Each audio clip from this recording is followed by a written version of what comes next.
Sama-sama sakaratul maut. Rasulullah SAW sakaratul maut nggak? Rasulullah manusia.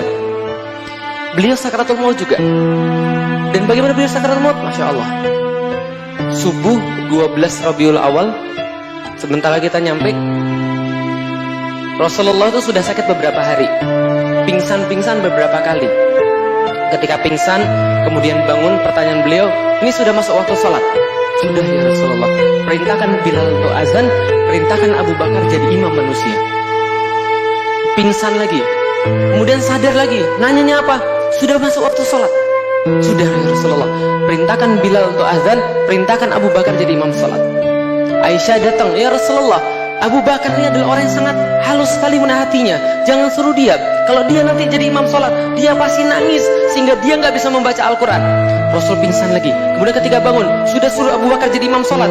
Aisyah kemudian berkata, jangan Rasul, coba cari yang lain saja. Kalian ini seperti sahabat-sahabatnya Nabi Yusuf. Suruh Abu Bakar jadi imam sholat. Jadi imam sholat. Kemudian subuhnya itu Rabiul Awal, para sahabat sholat bersama Abu Bakar. Rasulullah mengintip dari balik kemudian tirai. Setelah kemudian beliau bisa mengumpulkan kekuatan untuk berdiri dan bergerak.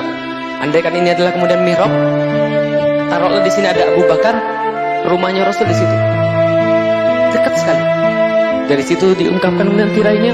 Rasul melihat para sahabat tertawa. Kemudian para sahabat kemudian melihat Rasulullah SAW. Kemudian para sahabat kemudian melihat Rasul, kemudian merasa senang. Hampir sholat mereka kemudian terganggu dengan itu.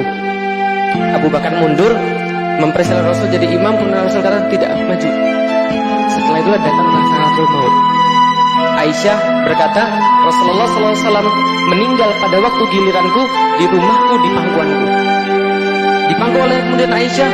Kemudian beliau kemudian keringetan semuanya, minta air. Kesinilah air. Ini panduan ya, siapa tahu nanti ada yang mau jadi jenazah ya, Masya Allah. Minta air. Diambil air itu kemudian di tangan Rasul, diusapkan kepalanya oleh Aisyah. Aisyah kemudian mengusapkan kepalanya. Kemudian Rasulullah agak segar. Kemudian setelah diusapkan pada kepalanya Rasulullah SAW, kemudian datanglah kemudian Fatimah. Kemudian Fatimah berkata begini, wahai ayahku, kok kamu ini kelihatan susah banget nih, ada apa? Rasul berkata, ini racunnya sudah mulai masuk dalam badan saya. Karena beliau meninggal itu diracun oleh Yahudi. Racunnya sudah bekerja dalam badan saya, sakit sekali. Kemudian Fatimah kemudian berkata, ya Rasulullah, ya wahai ayahku, kok susah sekali. Dipanggil sini, Fatimah, jangan nangis. Rasul pernah membisik sesuatu pada Fatimah. Fatimah tambah nangis menjadi-jadi. Lah kenapa? Yang dibisik oleh Rasulullah SAW, wahai Fatimah, tenang. Setelah ini bapakmu tidak akan lagi sengsara.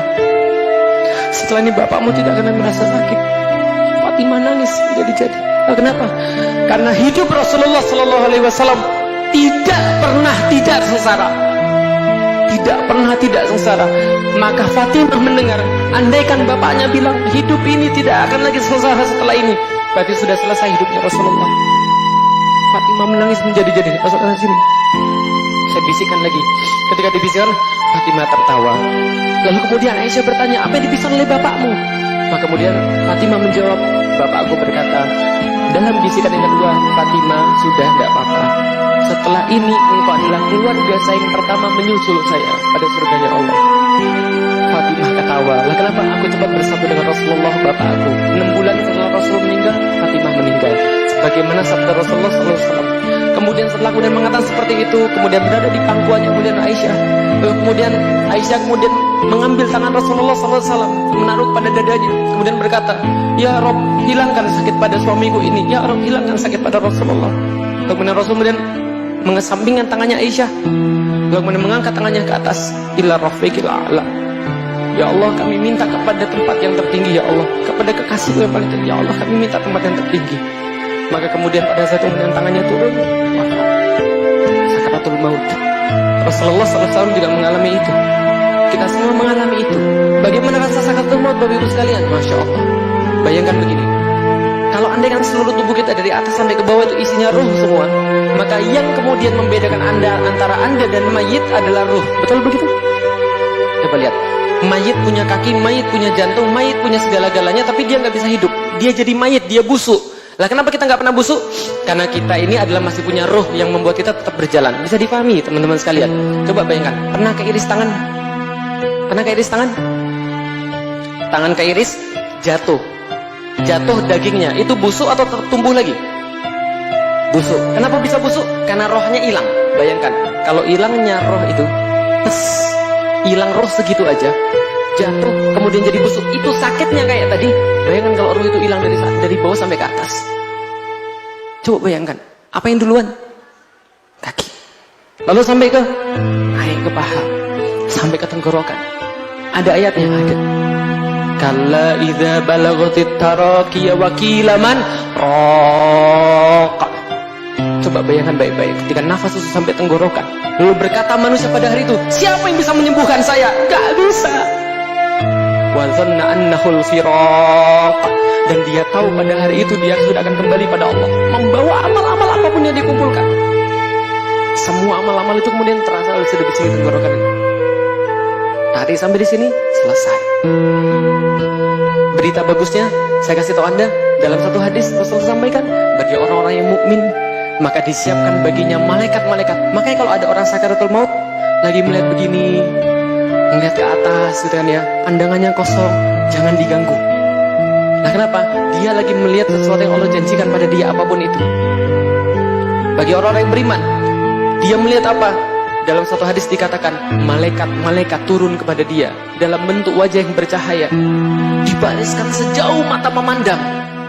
Maka Rasulullah ketika sebelum meninggal melihatnya ke arah satu ujung, kata Aisyah, melihatnya jauh sekali. Karena bagi orang-orang beriman itu disiapkan malaikat turun sampai ujung mata memandang. Mereka membawa kain kafan, mereka membawa hanut, mereka membawa sebuah parfum dari surga, masya Allah. Jadi yang nggak tutup aurat sekarang itu rugi. Lah kenapa? Nanti Anda setelah mati, roh Anda keluar, roh Anda itu akan dipakaikan lagi pakaian dari kafan dari surga, bawa minyak wangi, kemudian berkata, ayo sini, sudah. Dalam Al-Quran diceritakan kemudian, ya ayyatuhan nafsul mutmainnah irji'i ila rabbiki radiyatan mardiyah fadkhuli fi ibadi wadkhuli jannati. Malaikat-malaikat turun lalu berkata, ayo sini, jangan takut, sudah kami yang ambil semua, kami yang nanti akan surganya Allah. Dibawa langsung ke surganya Allah, ditampakkan kemudian kamar-kamarnya di situ. Mereka senang sekali. Lalu Allah memberitakan, sudah, kembalikan ke dalam kuburnya, suruh dia nunggu sampai yaumil kiamah. Dan di dalam kuburnya itu tiap pagi, tiap petang dia dituju dengan surganya Allah. Masya Allah. Bagaimana Ustaz yang maksiat? Bagaimana Ustaz tukang bohong? Bagaimana Ustaz orang-orang yang kemudian menzalimi manusia, tidak sayang pada mereka, yang memfitnah manusia, yang menuduh manusia, yang menyulitkan manusia? Gimana mereka ya Allah? Bagaimana mereka Ustaz? Rasul berkata, adapun orang yang kayak begitu dibariskan malaikat-malaikat bermuka kasar, hitam. Mereka kemudian tidak punya rasa kasihan, dibariskan sampai ujung mata memandang, dan ditarik kemudian nyawanya itu, ditarik oleh